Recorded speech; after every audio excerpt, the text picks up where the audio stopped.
Be Marsh Boxing, what's happening, world? Back at it with another boxing video. So, unified champion at heavyweight, Anthony Joshua, IBF, WBA, WBO title holder, Anthony Joshua. Well, Anthony Joshua is claiming that he gets no respect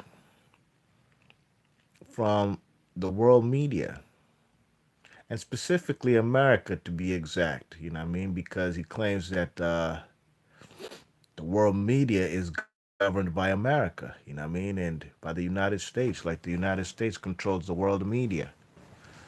And he feels he doesn't get the respect that he deserves. And I guess, he's feeling some type of way about that, you know what I mean? Which he shouldn't. I mean, he has everything a man on planet Earth could ask for. He has riches, he holds, you know, three quarters of the heavyweight title that's fragmented. You know what I mean?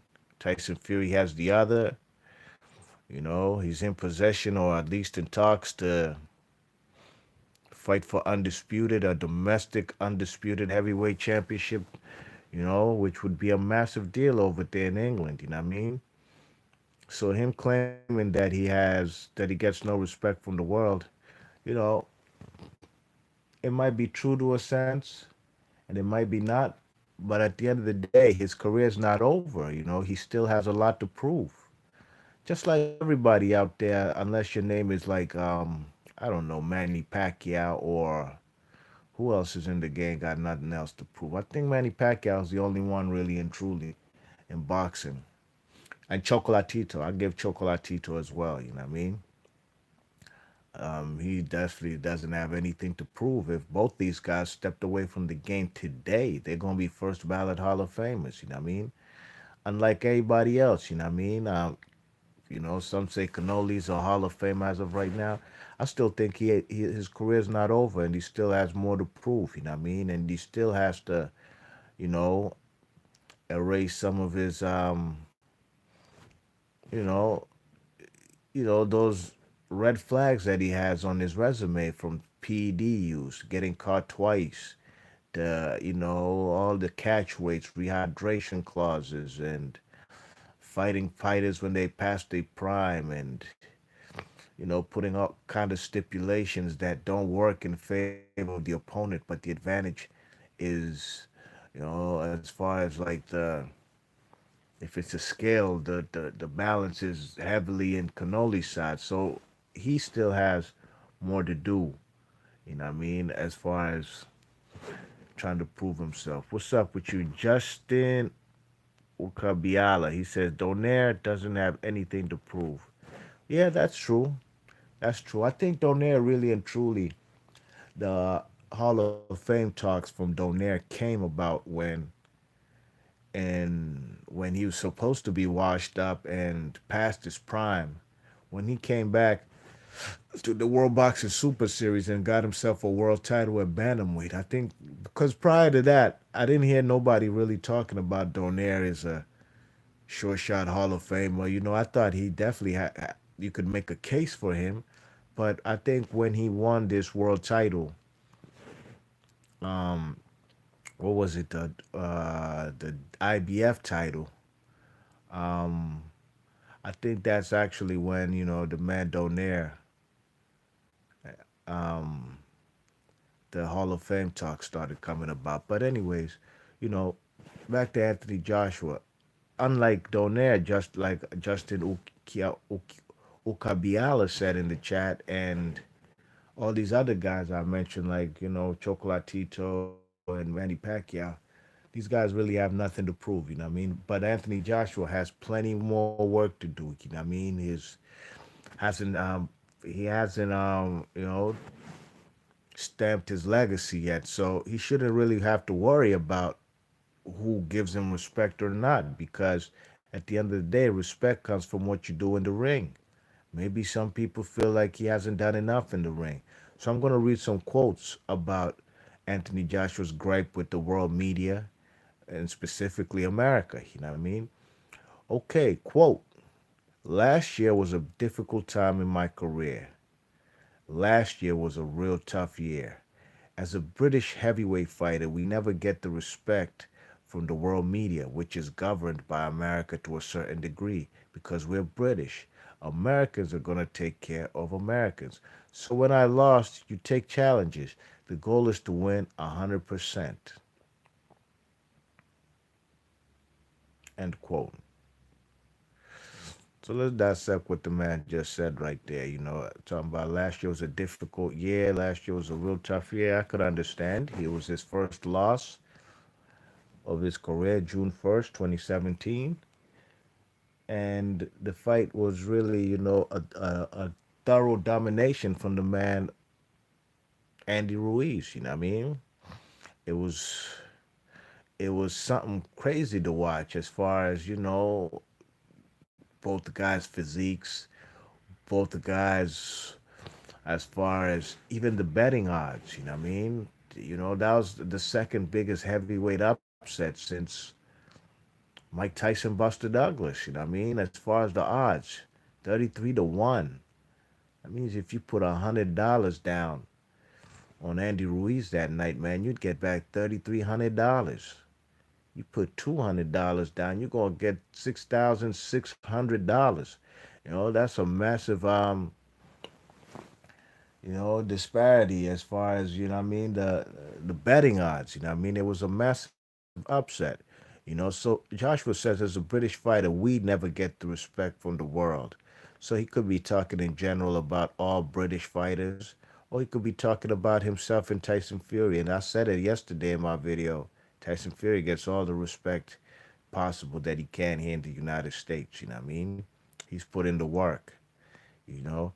And Anthony Joshua talking about, he doesn't get respect from the world media, which is governed by America to a certain degree because he's British. America's going to take care of Americans and stuff like that. Well, really and truly, for those who do know Anthony Joshua, the very few who do know Anthony Joshua in America, you know what I mean? As far as the hardcore fans, of course we know him, but I'm talking about the casual fan, the everyday person, you know what I mean? Who might watch boxing just really when it comes to big fights, the casual fan, you know, they don't know who Anthony Joshua is, and if they did know, if they did see his American debut, why would they respect the guy? Just off the eye test, looking at both guys' physiques, Anthony Joshua and Andy Ruiz, and you come and tell the whole world that this guy's a unified champion, which he was, or say he's the best in the world, and he's getting beat and thoroughly, you know, thoroughly beat, pummeled from pillar to post by a guy who's on a 5 week short notice replacement. What kind of respect do you really want, man? Do you want? Look, man, this America, Jack, man. America ain't with that all co- cons- um, consolidation type of prizes for second place and feel good type of like there's no pat on the back like I've always heard, and this ain't from me. I'm not the one who said this. I've heard this from British folks, whether it's on YouTube videos and comment sections. You see, they always say that England or Britain they love second place people or losers. You know what I mean? They give them a lot of credit. You know what I'm saying, for losing fights and being second place or losing to the best fighter. You know what I mean? You still get a pat on the back and way to go, mate. You know what I'm saying? Not in the United States, man. You know what I'm saying? And it's not because they disrespectful to the guy who lost, regardless of how he fought. I mean, Sean Porter lost to Errol Spence, but it's how you lose. He lost to Errol Spence, and from what I've seen, because Errol Spence already is gets a lot of hate.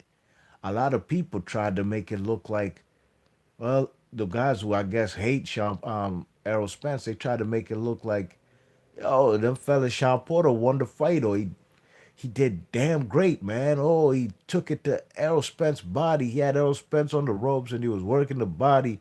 This, that, and the third. The way I was when I was hearing it, I was like, but he lost. And one man hit the canvas, and it damn sure wasn't Errol Spence. You know what I'm saying? And look, I'm not the number one Chief Rocker supporter of Errol Spence. I have no problem whatsoever with Errol Spence. I ain't them type of people where if you like Terrence Crawford, you gotta hate Spence, or if you like Spence, you gotta hate Crawford. I ain't with that dumb shit. I wasn't even with that dumb shit when it came to Manny Pacquiao Floyd. I liked it both of them, and I wanted to see the fight. You know what I'm saying? I'm not with that. If you like one guy, nah. So I thought Errol Spence, I had him winning the fight 7 rounds to 5. Some people had a problem with that. They tried to say Sean Porter won the fight. They gotta show me 7 rounds where Sean Porter won 7 rounds.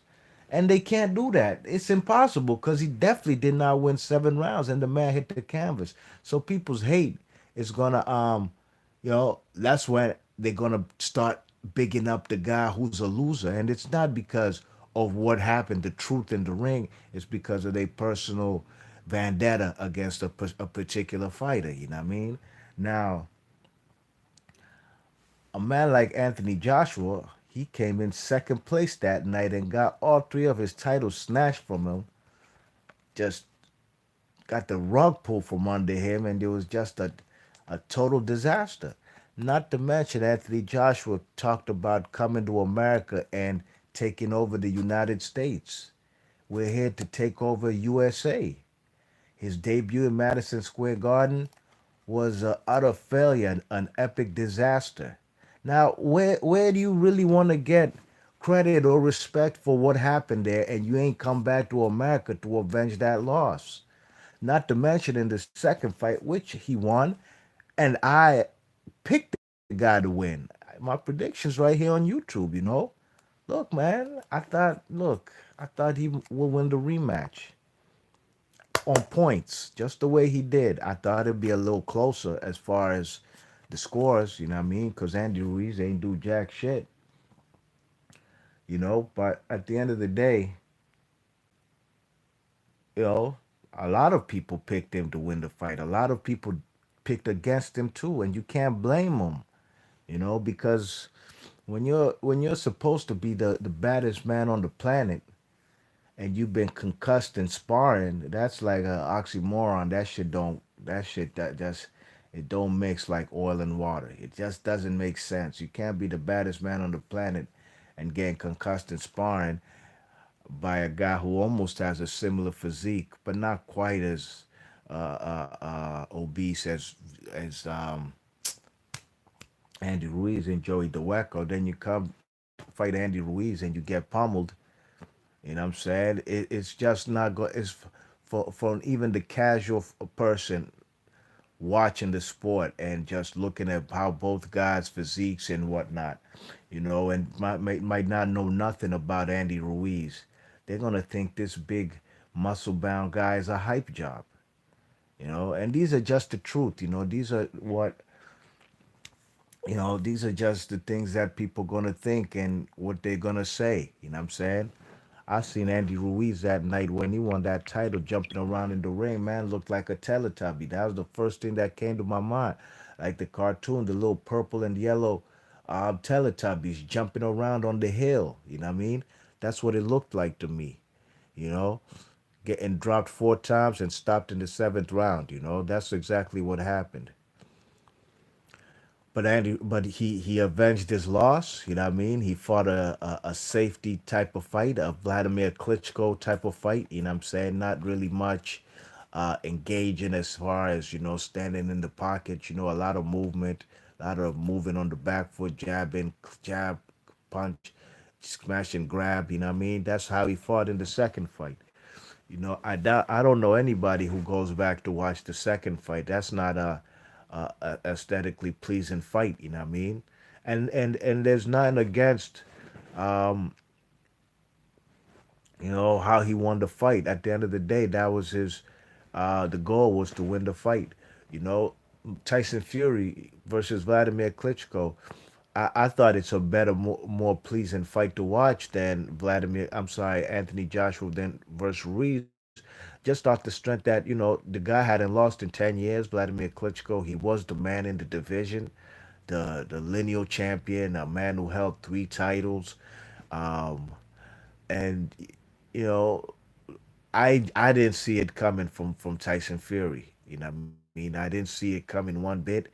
And how he outboxed the guy and just really had Vladimir Klitschko in a trance. Like the guy don't know, can't figure out what to do with this 6'9" guy who can move with the side to side lateral movement and got quick footwork. And you know, it's not the greatest fight to watch, but just the ramifications of what it meant make it a very significant fight. You know what I mean?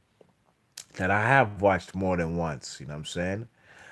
So you know, I'll read you some more quotes from the man Anthony Joshua.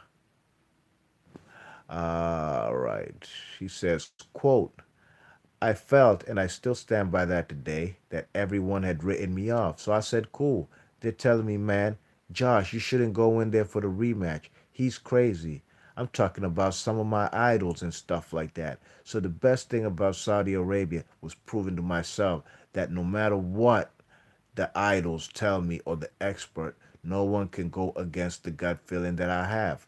That's why at the end, that's why at the end of the fight, there's a clip where Eddie's jumping, my manager Freddie's jumping, and I'm kind of standing there. I remember when I said that when I win, everyone must bow to me. So it was like my emperor moment. I said what I was going to do, so talk the talk, walk the walk. That was the best thing about Saudi Arabia. End quote. So as far as what he's talking about there, talking about that everyone had written him off. Look, man, that's sports, man. It's sports, my guy. You know, look, man, I'm a basketball fan. In 1998, it's the only time I ever really doubted Michael Jordan, man. I watched the Chicago Bulls that season. They were losing to teams that they weren't supposed to. They had, I'm talking about in the regular season, they had injuries throughout the season. Guys like Scottie Pippen was barely there for that season. The man had a bad back for most of the season. So Mike was carrying that team as a superstar almost by himself. And they would lose to some teams that they weren't supposed to. They didn't even have the highest seed that year. You know what I mean? You check it. If I'm not mistaken, I think the Indiana Pacers had the highest seed in the East. So the first time in my life, and Michael Jordan, his wasn't averaging his usual 30 points per game. I think his points per game had slipped down to 28 point something. His field goal percentage wasn't in the 50s no more. He was shooting below 500. There was a lot of things I was watching like, man. And not to mention, Mike was getting older. He was about 35, pushing 36. So I paid attention to the Bulls that year, and I was like, man, I don't know if they're gonna be able to come out the East, man. For the first time in my life, I really had doubted Mike and the Bulls. You know what I'm saying? I watched them play the Pacers in the Eastern Conference Finals, and the Pacers that year, they had Larry Bird was the head coach. The Pacers were on one. You know what I mean? They were really trying to get to the NBA Finals. You know what I mean? They had a strong team and they battled with the Bulls. In Game Six, Reggie Miller had that infamous curl um, off an inbound with few seconds left on the clock. He shoved the hell out of Michael Jordan to get space, caught the basketball on the inbound. Mike still, after getting shoved, even though Reggie, gave some separation of space with the shove. Reggie caught the rock and he caught the 3 pointer. And Michael Jordan still recovered and put a hand up trying to block the shot or contest it. And Reggie sunk that 3 pointer.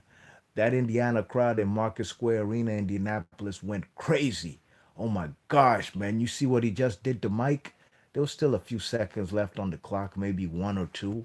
And the Pacers were up by one or two. And Michael Jordan They inbounded. The Bulls had the rock, of course. They inbounded it to Mike, and Mike shot a jump shot, contested jump shot. The ball went in the hole in the rim, rimmed, went in the rim and just bounced around and just fell off. Damn, it could have been a game winner for Mike right there. You know what I'm saying? They could have won the series right there. He missed that joint. Damn, so they got to go to game 7. You know what I mean? They go to game 7. Throughout the whole game, for 3 quarters, the Pacers are beating Jordan. They're beating the Bulls. I'm watching the Bulls and I'm damn thinking, oh man, this might be the last dance, dogs. This might be the last time we really see Mike in his prime because he's getting older. If he don't get to the finals, it's only going to get harder because other teams going to have confidence. Just like when the Bulls had confidence to beat the Detroit Pistons, they're going to have confidence. But Michael Jordan ain't have none of that, man. In the fourth quarter, man, he rallied the Bulls from a double-digit deficit, and they came and won Game 7.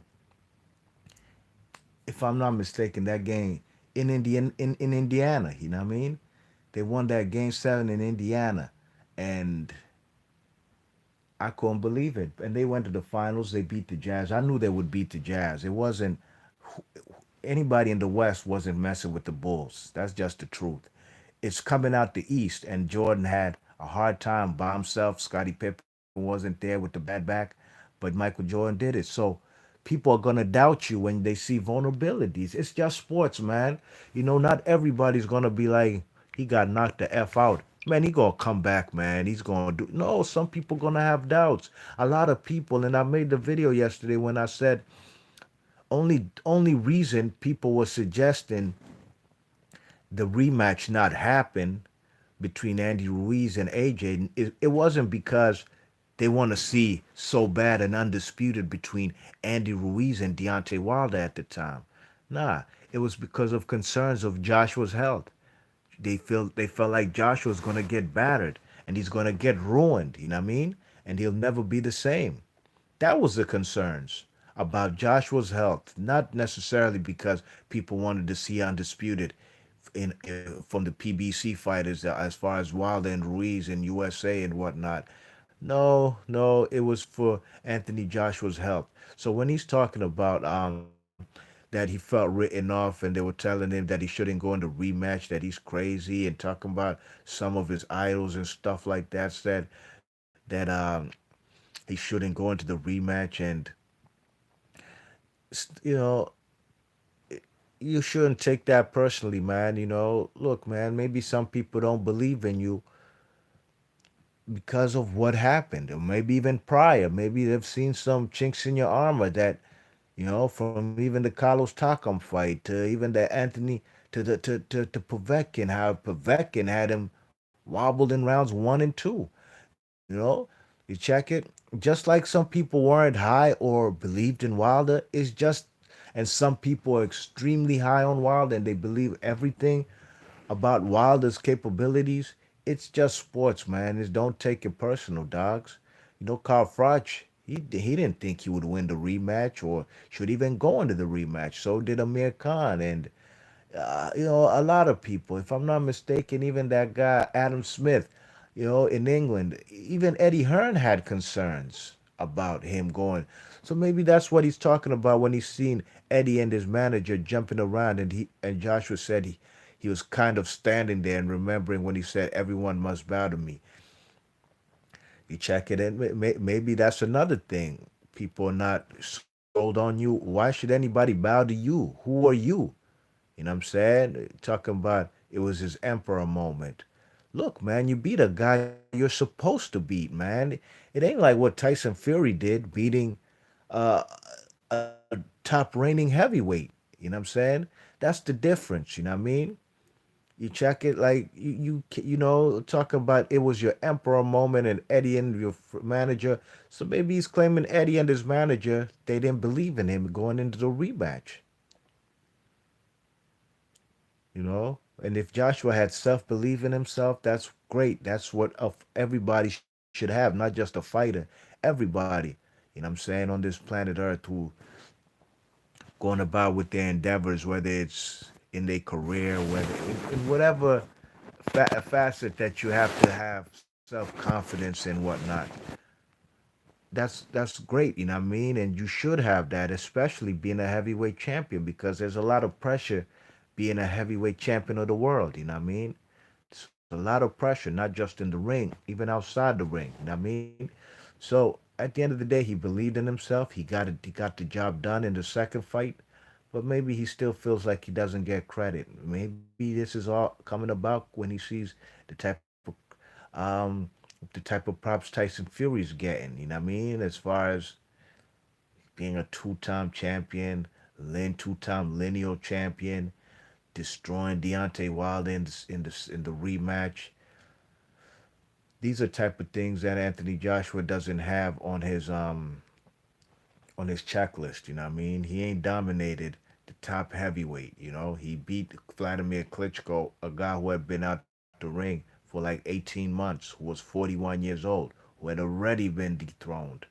In a great fight, Vladimir Klitschko gave his all. Vladimir Klitschko was about to win that fight if he could just stand on his feet and win one of the last two rounds, 11 and 12.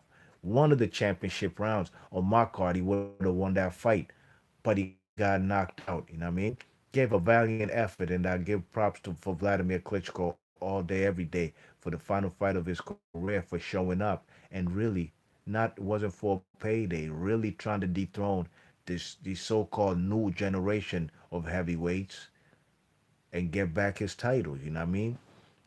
He gave a valiant effort. But as far as the man Anthony Joshua, you know, maybe the guy deep down inside feels like he doesn't get the credit, and he should know why. First and foremost, you still have a lot more to prove on planet Earth. You're this, you know, you're considered the second best heavyweight on the planet, and you have three of the four titles. You know, it's kind of like when guys like what's his name, Baby Bull Diaz, when he lost to the man Nate Campbell. You know what I mean?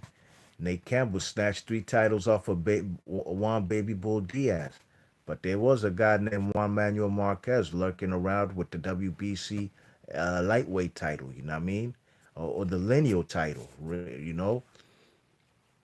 So yeah, the man Nate Campbell and Juan Baby Bull Diaz, they had three belts, the same type of belts that Joshua had, IBF, WBA, and WBO.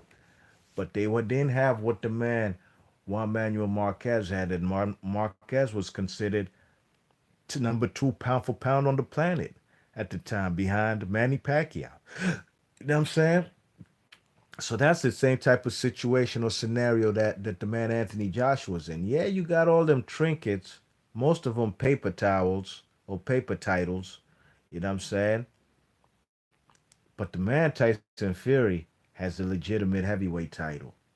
You know what I mean? As far as ring matters in the division, that's what the man Anthony Joshua hasn't done, and maybe that's why he's feeling some kind of way, not getting credit. And it's like this, right?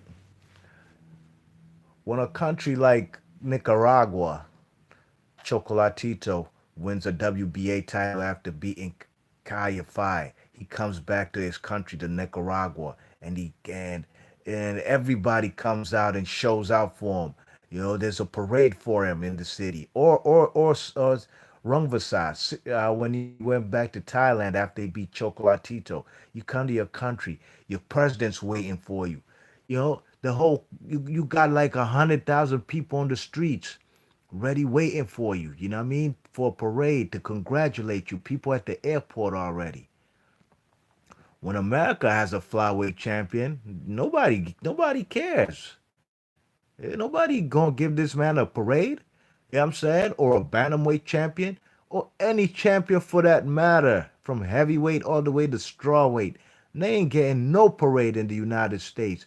Maybe when a man comes to his home city, maybe he'll have some people waiting at the airport, but you ain't gonna get no presidential type of parade driving around in a limousine, waving to everybody in the streets like, you know what I mean? They came to, not in America, Jack, but in England. I'm not saying that they have big parades for world champions, who might come from overseas, come to America or anywhere on the planet Earth and come back to England with their world title. But at the end of the day, the heavyweight champion is more recognized in England. It's a smaller country. You know what I mean?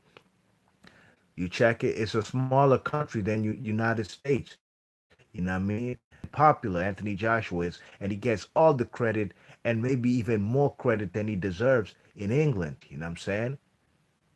And that's fine. People are patriotic. That's their champion, just like Tyson Fury. That's their champion, even though they claim what's his name? Anthony Joshua gets more credit than Fury over there. They love the guy. You know what I'm saying? They ain't trying to let go of the 15 minutes of fame.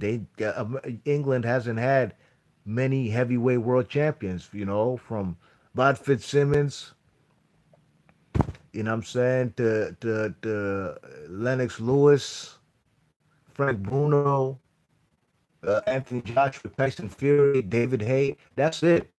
That's it. When they have that heavyweight champion, and they have two now, they're going to hold on to that for dear life, and they're going to give you credit and props, and they don't want to let go of that 15 minutes of fame because this is a rarity. It's not something that happens often in England. Lennox Lewis had a long reign. David Haye had a fraud reign. You know what I'm saying? As a heavyweight champ. Frank Bruno, it is what it is. We knew what would happen when he faces Mike Tyson. In the rematch. You know what I'm saying? So they're trying to hold on and preserve that, heavyweight champion that they've had for the longest, which is all well and fine, you know what I'm saying?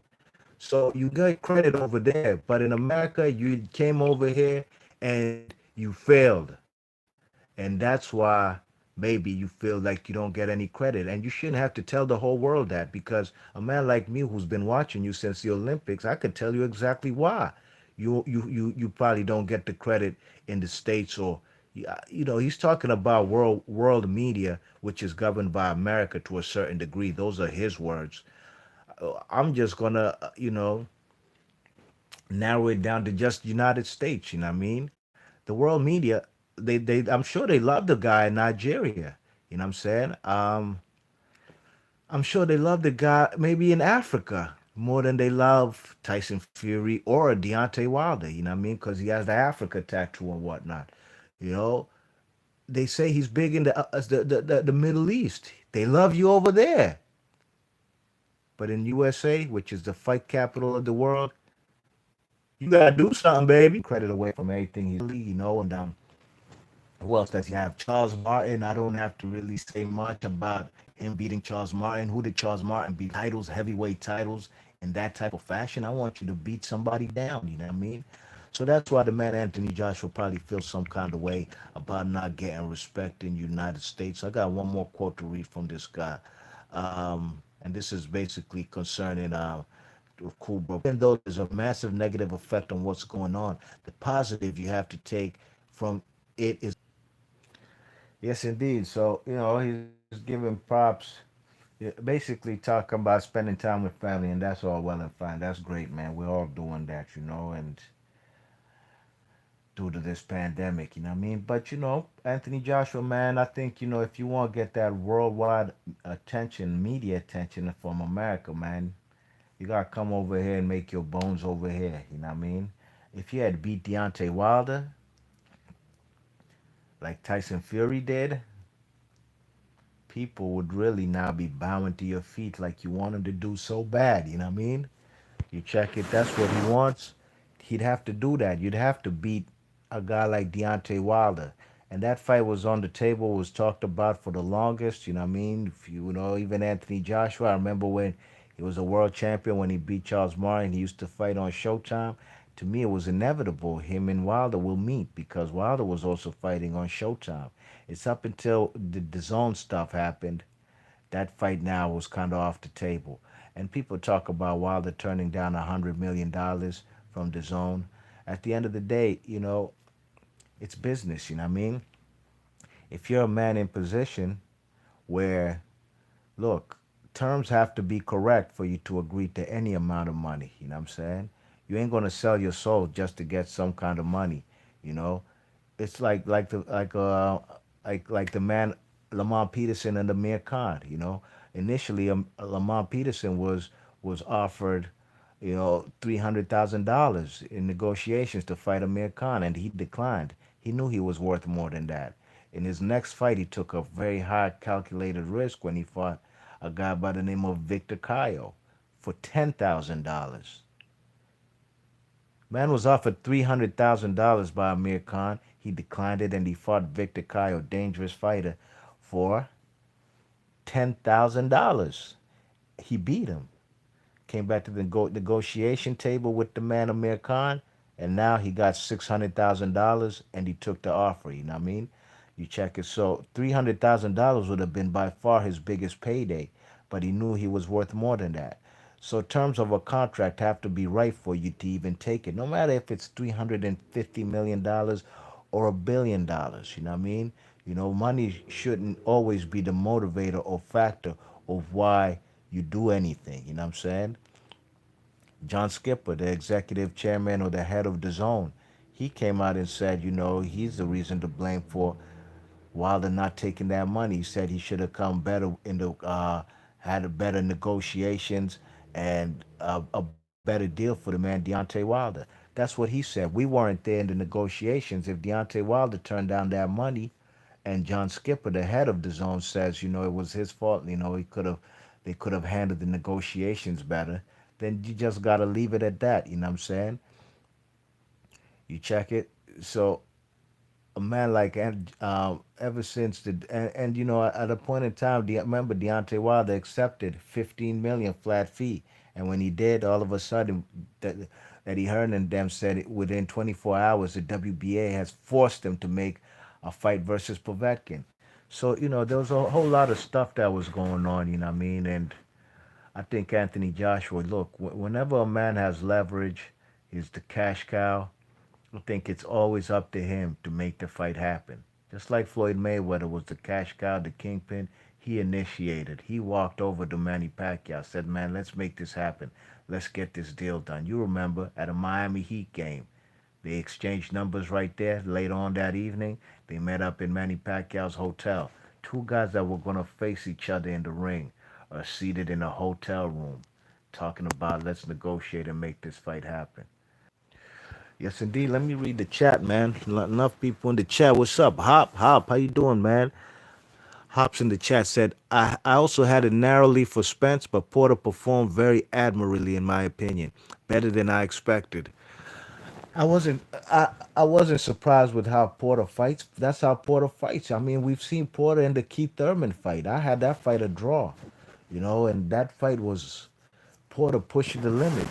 That's how he fights, and I knew he would bring the pain or try to pressure the man Errol Spence. But I also had Spence winning 7 rounds to five, 115, 112 on my card due to the knockdown in the later rounds too. Never forget, the knockdown wasn't early; it was in the later rounds.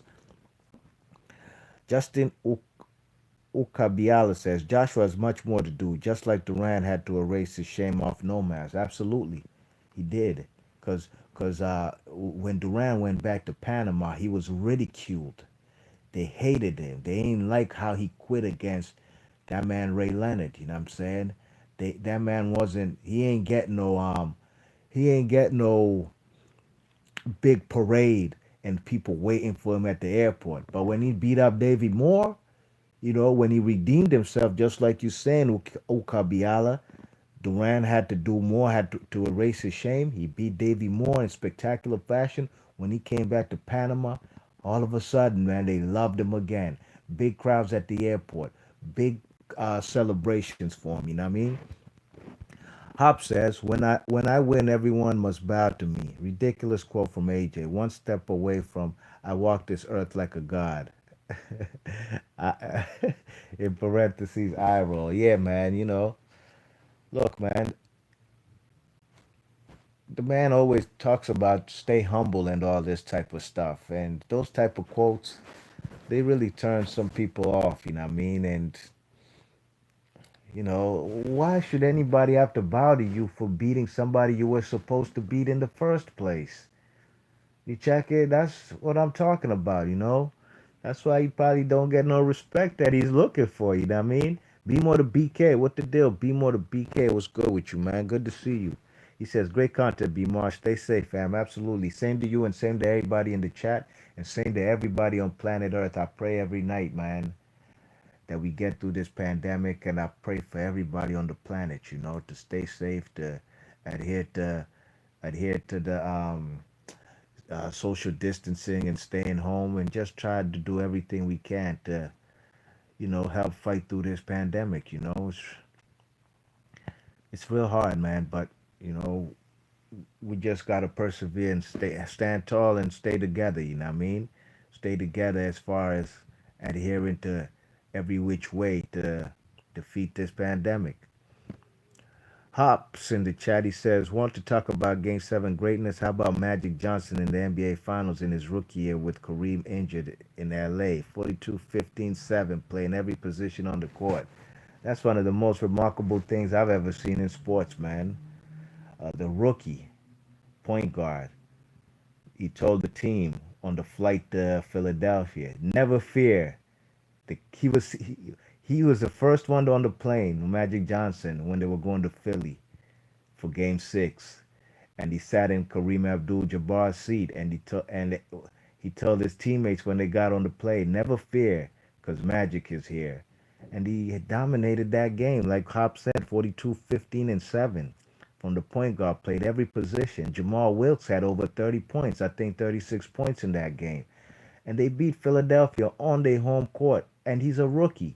That's why you can't talk to me about guys like LeBron James being the GOAT. He's not greater than guys like Magic or Larry Bird or Jordan, because these guys had immediate impact. Magic Johnson, Larry Bird, and the likes, immediate impact as young guys coming into the NBA and winning championships. Larry Bird got a championship in his second season, Magic in his first season. These guys took over the NBA immediately. They didn't have to wait and go through playoff woes, and no, these guys were tested and playoff ready to begin with. You know what I mean? Great quote, man. That was a nice one, Hop. Be more the BK says, Hop, as a Sixers fan, I was gutted, man, but Magic put on one of the greatest performances ever in the finals. Absolutely. Be more the BK. Hop says, "Oh my bad, B Marsh. That was actually Game 6, not 7. Sorry, but still, yeah, it was Game 6. Absolutely." Hop says, "Be more the BK. I agree. Who can dispute it?" Be more the BK says, "Nobody's but Skip Bayless, probably." LOL. Hop says, "By the way, career career game from Jamal Wilkes that night as well, 37." Yep. You see, I didn't even read your quote till now, and I do remember Jamal Wilkes having a hell of a game. Be more the BK says 52, Silky Wilkes, aka Cornbread. Yes, indeed. Hop says, "Be more the BK. I thought the nickname was Silk Cedric. Cedric was Cornbread, right?" Yep. Hop. Yeah, Cornbread Maxwell was from the Celtics. 1981 Finals MVP. Hop says, "I guess they both had the nickname." Yep. Be more the BK says, "Nah, Wilkes played in Cornbread early and me with Larry Fishburne, Cedric Maxwell was Cornbread too." Yes, indeed. Yep. Absolutely right. You know what I mean? Yeah, man. But that analogy I was making about Michael Jordan was, I've never doubted Mike in my whole life watching Mike. You know what I'm saying? And I had doubts that 1998 season. I can't wait for this documentary that's going to start on April 19th on ESPN, called The Last Dance, talking about, it's a 10-part series of Michael Jordan and the Bulls, you know what I mean? And the last run. I can't wait for that. And I can't wait to see how they got in that Indiana Pacers series, you know what I mean? Hop says in the chat, great stuff as always, B Marsh. Thank you and have a wonderful day. Same to you, man. Thanks for coming through. Yeah, man. So Anthony Joshua, man, you know what I'm saying? Look, man, don't take it personal, man. Just prove the doubters wrong, and you'll get your props, you know what I mean? Same with Lennox Lewis. He ain't get respect over here in the States, you know what I'm saying? Look, man, he beat Holyfield and he beat Lennox Mike Tyson, you know what I mean? When became undisputed, man, that's when people started coming around, you know what I'm saying? And, some people still had doubts he could beat Mike Tyson. Some people were in denial. I was rooting for Mike, no question, but I knew Mike was past his prime, you know what I mean? And, the Vladimir Klitschko fight, Vitaly Klitschko fight for me and Lennox Lewis was to me that opened up my eyes to how great of a fighter he was when he never came back to boxing, you know what I mean? So Anthony Joshua, you got more work to do, Slim. You know what I mean? Don't feel no way about American media. You haven't proved nothing to American media to respect you, really. You know what I'm saying? You beat, look, the guys you beat for your world titles, and I'm not even talking about Andy Ruiz because you should have never lost to Andy Ruiz in the first place. All those guys are not guys who are going to be remembered. Vladimir Klitschko, the reason they put that WBA title on the line was just off the. It should have really been either Vladimir Klitschko versus Andy Ruiz, not Andy, Vladimir Klitschko versus Luis Ortiz for that vacant WBA title. That's what it should have been.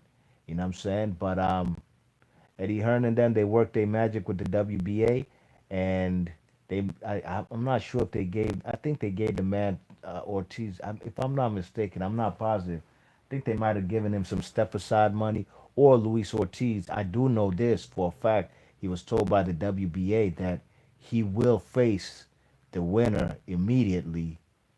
The winner of Anthony Joshua versus Klitschko. You know what I'm saying? And when Joshua won, all of a sudden now Eddie Hearn and then we're talking about, oh, we have to fill out IBF mandatory first. And in the process of that, of Luis Ortiz still having to wait, that's when he had tested positive for a banned substance, which turned out to be like heart medicine, you know what I mean? Blood pressure medicine. And the WBA just totally kicked him out the rankings. And now Anthony Joshua's in the clear. He ain't have to worry about Luis Ortiz. And that's exactly what happened, you know what I mean? So I'm not sure if he got any step aside money. I'm almost certain that he didn't, but he definitely did get the word from the WBA that he should fight the winner of Anthony Joshua versus Klitschko, and that never happened. You know what I mean? So Anthony Joshua, man, if you just maybe if you're based more in the states, beating up people in the United States, fighting a guy like Wilder, even if Wilder came off a loss, or even beating Tyson Fury, that fight ain't happening in England. No, sir. That man Tyson Fury ain't got a license to fight in England. You know what I mean? So at the end of the day, man, Anthony Joshua, man, just man up and accept the fact of why you don't get the respect from the American media that you so much crave. It's because, man, you ain't done nothing. You gotta do something, baby. You ain't done much in the United States, if anything. You've done diddly squat. You know what I mean? Whole bunch of nothing. You know what I mean? You check it, you came and got your ass handed to you in Madison Square Garden by a Mexican American fighter. Anybody who knows the American geographical landscape for boxing, Mexicans don't fight in New York. This the East Coast ain't no Mexicans territory. The Mexicans fight in California, Las Vegas for big fights. Everybody fights in Las Vegas for big fights, no matter where you're from in the planet Earth. Yeah, look at Steve Cruz versus Barry McGuigan. That was in Las Vegas. Neither guy was a hot commodity in USA, but the big fights will be in Las Vegas. You know what I mean? Um, but Mexican fighters are based in Texas and California. You know what I mean? You got your behind handed to you by Andy Ruiz in New York, a place where Mexican fighters are a rarity. You know what I'm saying? So that's also gonna be a feather in Andy Ruiz cap. You know what I mean? Regardless if he's from America, you saw that crowd. It was a pro Joshua crowd when in the first fight versus Andy Ruiz in Madison Square Garden. It was all kind of Brits up in that piece, you know what I mean? So man, Anthony Joshua, man, don't cry, man. Don't worry about nothing, man. All you gotta do is prove yourself in the ring. You know what I'm saying? All that fighting in Europe stuff ain't cutting it over here in USA, Jack. Look at Darius Michikowski. Look at Sven Oki. Triple G decided and realized this fighting in Germany ain't getting me nowhere. He came to America, got with HBO. The rest is history. Lennox Lewis, USA. Tyson Fury, bigger than he's ever been. How? USA. Yeah, that fighting in Europe stuff ain't cutting it, man. You know, you ain't gonna get the props you deserve. You might get it over there in England, a small island, but on this side of the pond, you gotta do something, baby. B Marsh Boxing. Big ups to everybody in the chat from Hop. Be more to BK. Who else in the chat? Justin Ukabiali. Thanks for everybody. I appreciate all y'all. Thanks for hitting the thumbs up. And if you're new to the channel, please share and subscribe. Hit that thumbs up on your way in and on your way out. And let me know what y'all think of Anthony Joshua. Crying Wolf. I'm gone. Peace.